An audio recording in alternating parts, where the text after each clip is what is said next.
Hello everyone, this is Satish Shrestha with EasyPower. Thank you very much for attending this webinar today. Today we'll be talking about some of the NEC requirements for selective coordination of protective devices.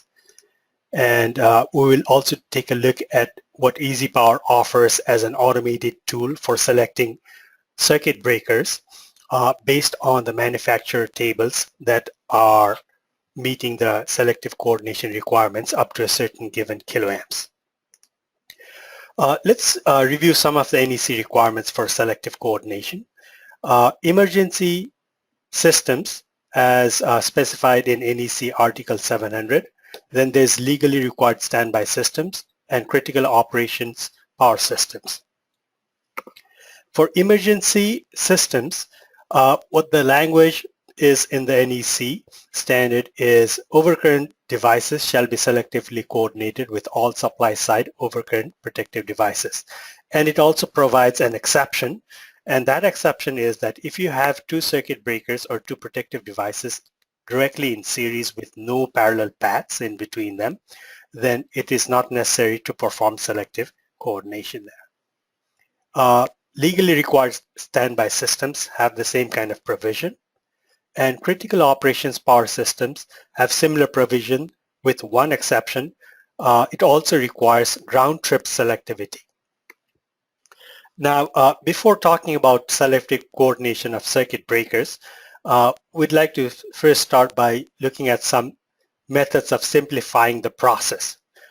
First, we need to identify where selectivity is required and where it is not. Another thing to note is the NEC exception that we just talked about. If you have two breakers directly in series and whatever the upstream breaker sees is seen by the downstream breaker, then there is no need for selective coordination between those two. And third, if you have static converters, for example, let's say you've got a UPS, what happens there is if you have a fault on the downstream side of the UPS, the upstream side of the UPS may not see the same amount of current because there is a DC link in between the line side AC and the load side AC. And then you've got the batteries connected to the DC bus. Let's take a look at the first case where it is required. In this case, we've got a distribution board or a panel board, and the main is feeding two branches here. So in this case, the upstream circuit breaker must be coordinated with both of the downstream branches. Now, this is the case of series protective devices. Here we've got a transfer switch. On the left side, we've got the utility supply, and on the right side, we have a generator supply. Now, you'll note that all of these circuit breakers are of the same amp value. And in this case, you're not required to coordinate between the upstream and downstream, or on the generator side between the generator breaker and the load side of the ATS. So that greatly simplifies our process. Again, we're taking a look at the UPS here. So this is a static converter. And we have circuit breaker on the line side and the load side. When you have a fault on the load side, then the fault current seen by the load side breaker can be significantly different from what the upstream side sees because there's an isolation through the DC bus. Now, several manufacturers of circuit breakers, they have published tables specifying the coordinated breaker pairs. So the way to look at this table is look at the upstream breaker. What voltage are you applying this to? What is the amp value? And what is the type name? In this example, I've just used, A, B, C, D, E, F exactly, not exactly as specified in the manufacturer's catalog numbers, but just a placeholder here. On the downstream side, you have to find what amp value you're looking for and what the type name is. And with that combination, so what we can see from this table is this type called ABC coordinates with UVW up to 25 kiloamps. So this is how we can read these manufacturer tables. One of the conditions for manufacturer tables is the fault current flows through both of these upstream and downstream breakers, and the instantaneous is either turned off if it is possible or else set to maximum value if there is adjustable instantaneous setting.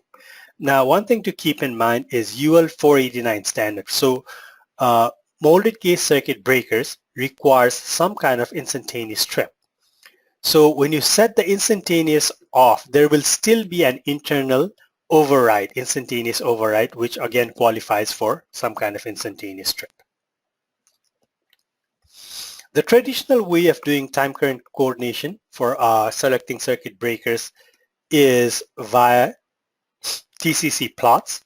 So here we can see the upstream breaker and the downstream breaker curve, and at the instantaneous section it's very common to see overlap of the curves, showing there may be some room for miscoordination here. Now if we look at this TCC, what we can say is as long as the fault current is less than this vertical line, so that corresponds to 2000 amps. Right now this TCC is at a scale of 10 times, so this is 100, 200 times 10 is 2000. So as long as the fault current is less than 2000 amps, these two breakers are selectively coordinated. Next, we'll take a look at adding tick marks that represents the manufacturer published breaker paired tables.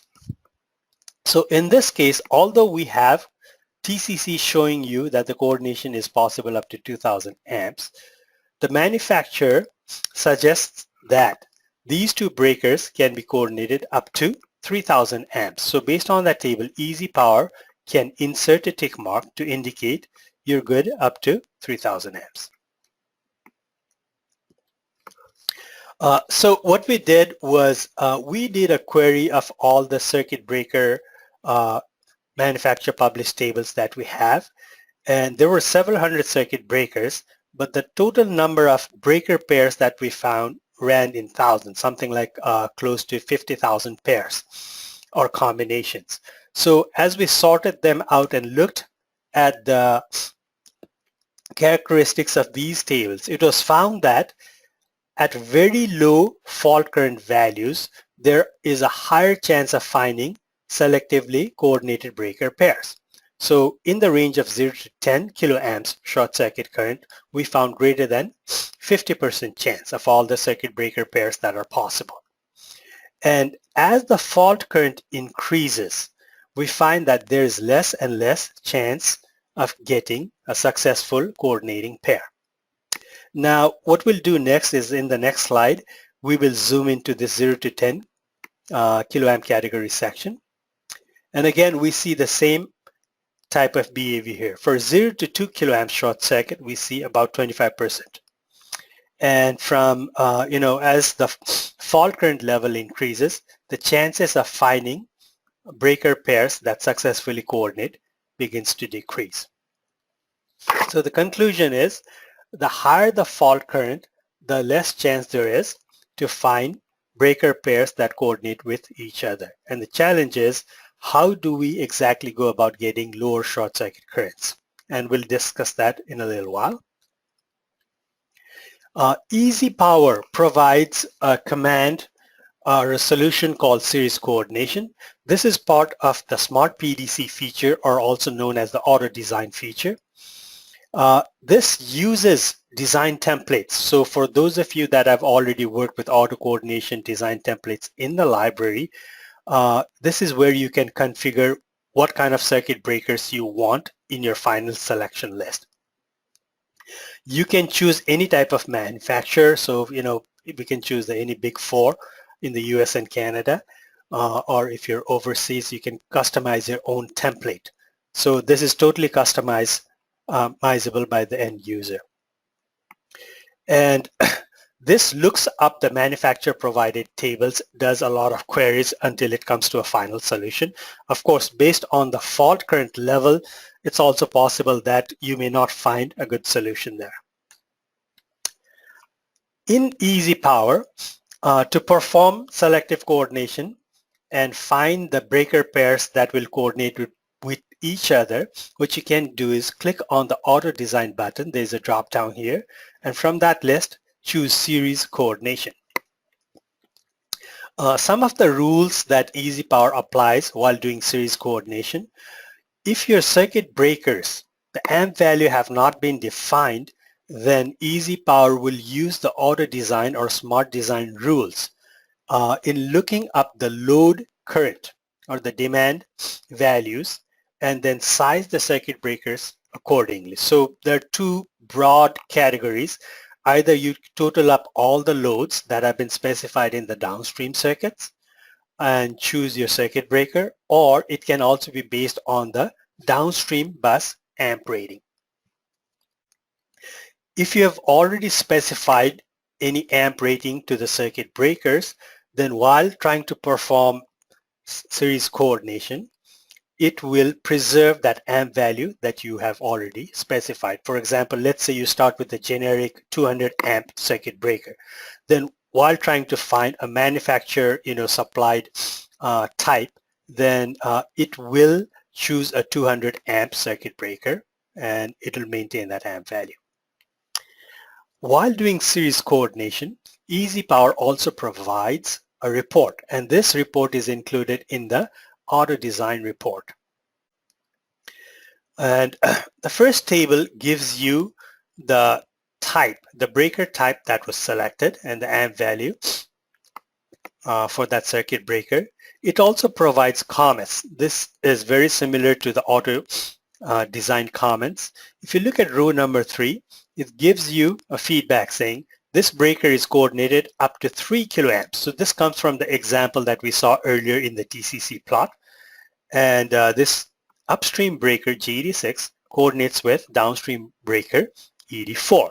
Now, if there are other possible solutions, it will also list those other possible solutions. Now, apart from showing just the breakers, breaker pairs that can be successfully coordinated, we also have the choice of seeing what circuit breakers were not, able to be successfully used in this particular application. And there's an option or a switch for showing that in the report. Now, whenever there are multiple possible solutions, the program will give out a list like this, and you can choose from that. So whatever you want for the upstream trip device can be selected. And when you click on the Continue button, all the selections will be based on that particular row that you've selected. Extended comments in the report. So if you want to show what circuit breaker pairs were evaluated for coordination purposes and were not successful, you can list that in the report. So if you go to Options and go to the Auto Design section, and in the General tab, you'll see this checkbox. All you have to do is check this box, and next time you run series coordination, all those comments will be added to the report. Now we're taking a look at the library. This is the design library. Okay, so when you open up the standard library or any of your customized library, it has a section called Design. Right now, we are taking a look at, let's say, this one of the manufacturers here is Siemens. And if you go to the Protective Device tab, there's a spreadsheet here. Click on one of the buttons. So what you'll notice is these items have been organized based on what kind of bus equipment you have. For example, switch gears will probably have very large circuit breakers, low voltage or air circuit breakers. If you're looking at smaller panel boards, they might have molded case breakers, thermal magnetic type, or smaller solid state or electronic type circuit breakers. So you can add to this list what are the circuit breakers that you want to choose for a particular type of panel board or switch board.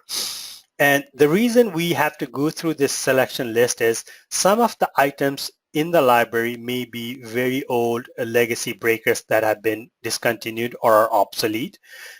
We also need to think of inside a particular panel board, what breaker size, the frame size, is it going to fit or not? Is that compatible or not?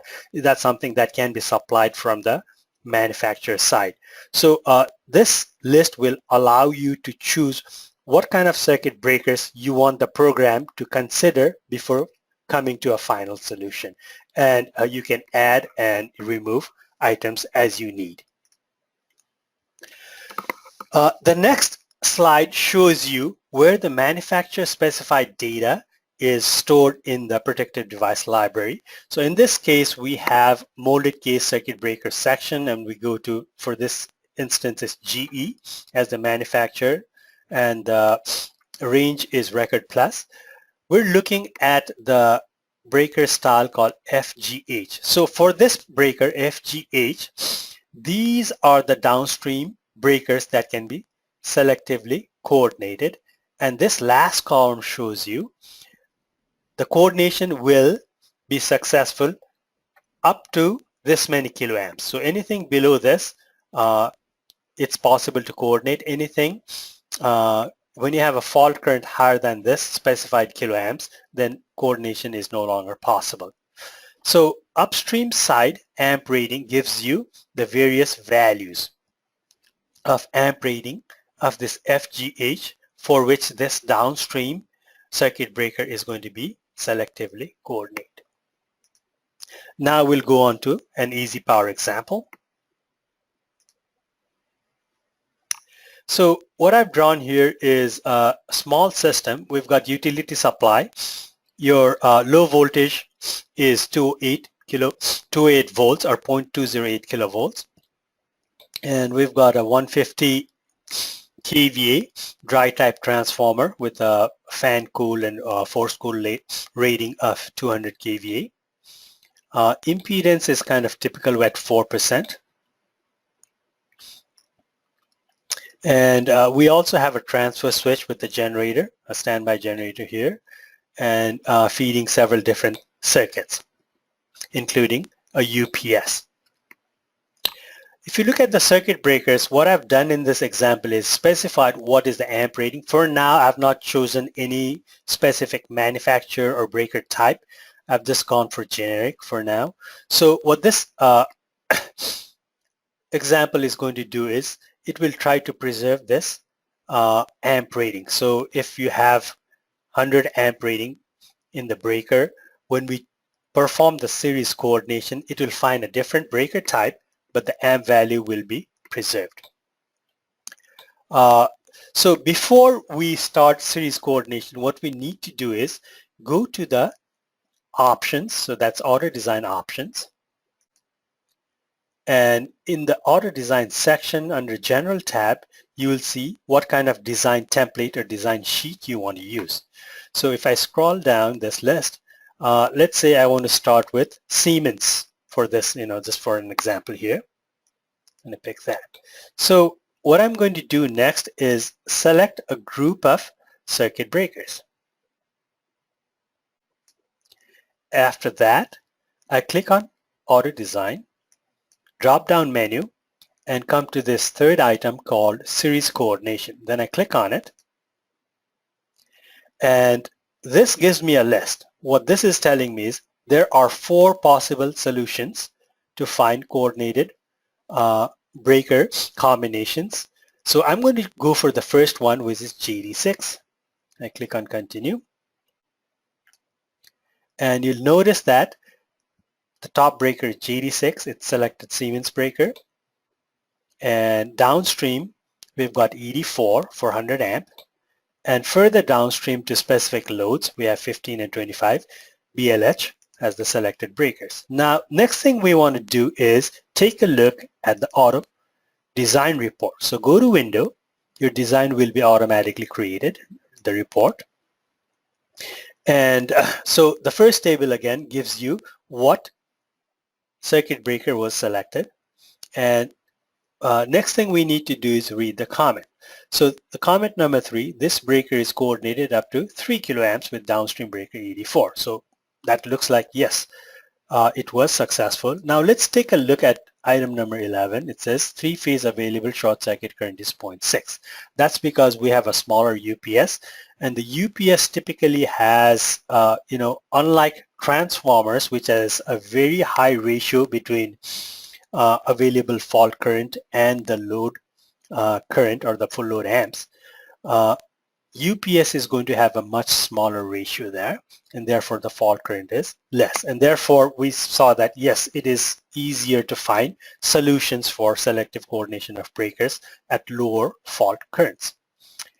Similarly, we have the second series. This is the second tier of breakers, and it says this ED4 breaker can coordinate with the downstream BLH breaker for up to 1 kiloamp. And so all of these circuit breakers were selected. We don't see any kind of error or warning in this report, so we shall call it good. The next thing we want to do is plot a time current curve and see what it looks like. So I'm going to select two breakers, upstream and downstream, and plot a TCC. I go into coordination focus and plot TCC. Okay, so you can see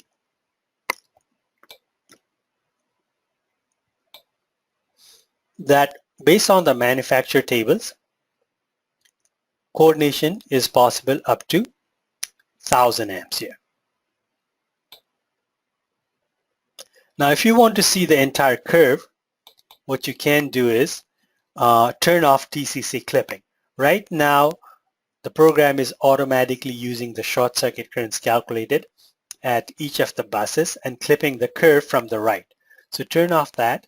I go to TCC options, and for TCC short circuit currents I use user specified. I have not specified any user currents. It's blank in the protective device break dialogues, and therefore the curves are not going to be clipped. So you see a little bit of overlap here at the instantaneous region, and based on the manufacturer tables, your coordination is good up to this. Now the question is, how do we control whether to show or not show this TCC tick mark based on manufacturer tables? So if you go to coordination and you're still viewing the one line, not the TCC, go to PDC options or coordination options, and you will see a checkbox here, show series coordination table tick marks. So you can turn it off by unchecking it. If you want it back, just check it and it'll show up the next time you plot any TCC. Similarly, let's take a look at the main and the branch at the top level and plot TCC. Again, you'll see this tick mark. And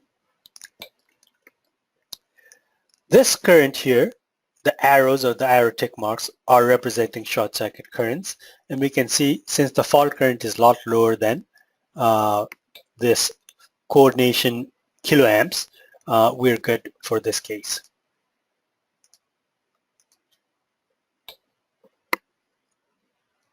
Now let's take a look at going upstream and trying to coordinate. I'm going to select these breakers downstream from the ATS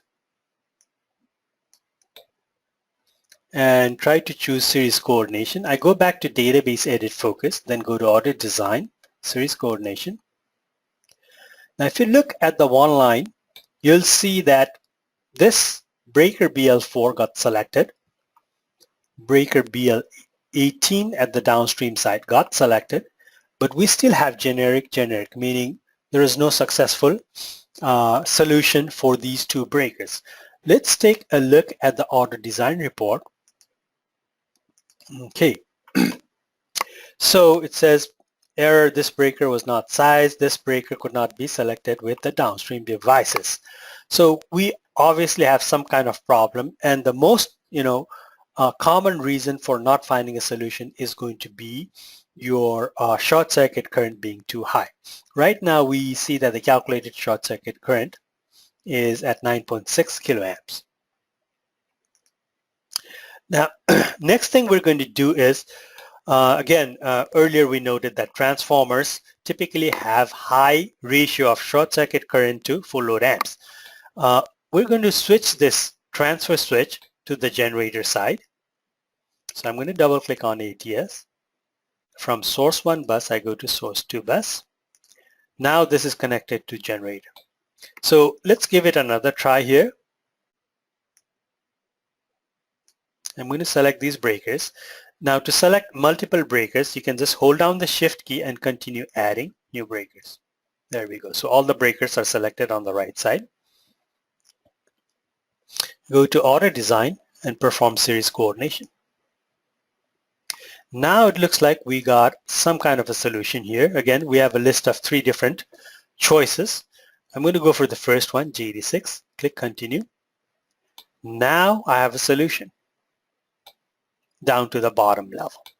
Okay, so it looks like since the generator has lower fault current, a solution was possible, but from the transformer side, solution was not possible. Okay, and now earlier we said that coordination is not required between downstream and upstream side of the UPS. So let's take a plot out here and see what it looks like. And they're overlapping there.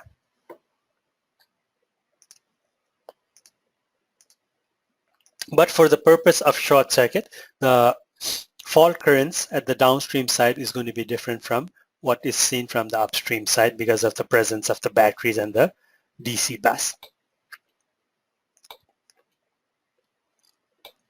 Now, next we will try to coordinate it, the circuit breakers directly fed by these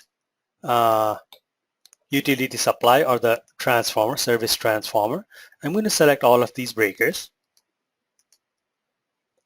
and then perform a series coordination. Now, if you take a look, there were some breakers that were sized.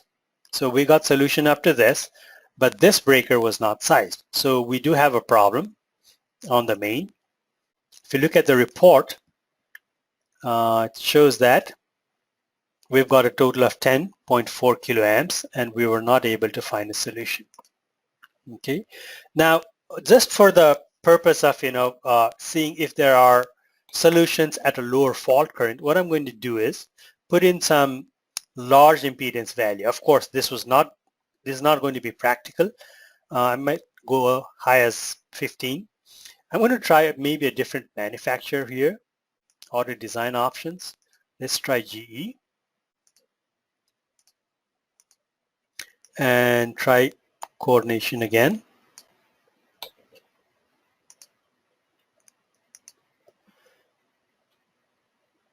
So it looks like we have several choices to choose from. I'm going to go for the first one, SGH, as the most upstream device.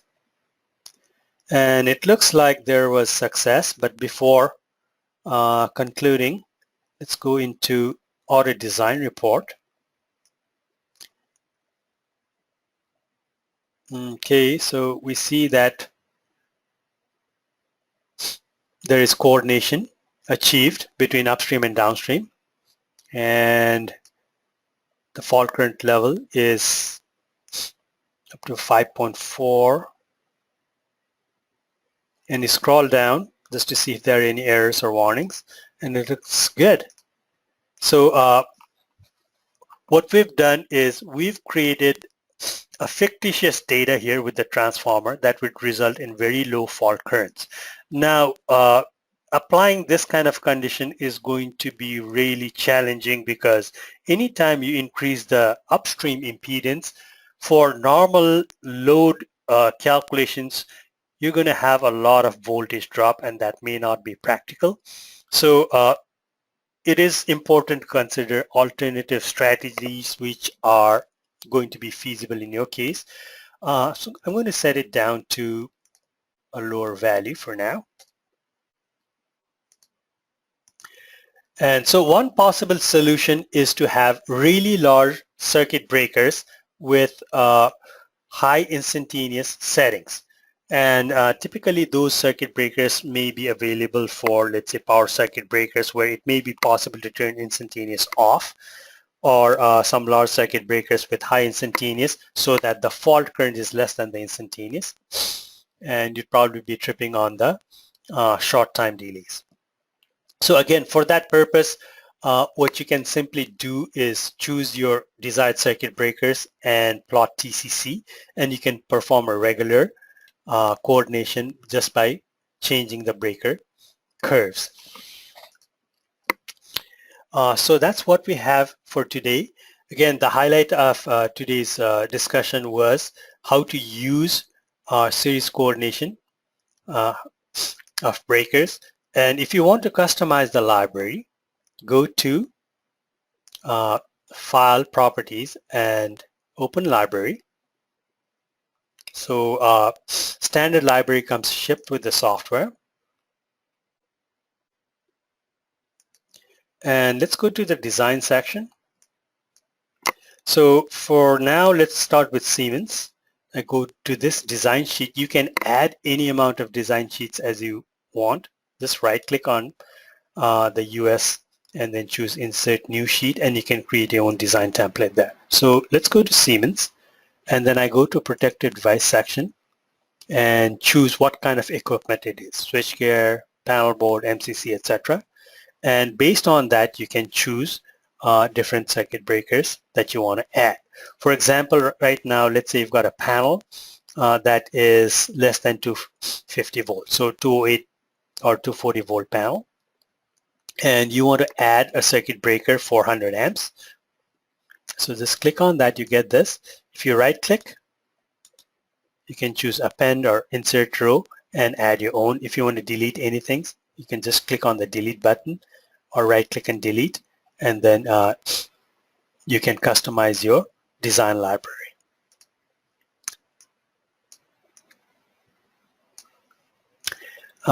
Again, if we go to the molded case circuit breaker section, this is where all your trip curves, all the short circuit ratings, anything to do with circuit breaker data is stored.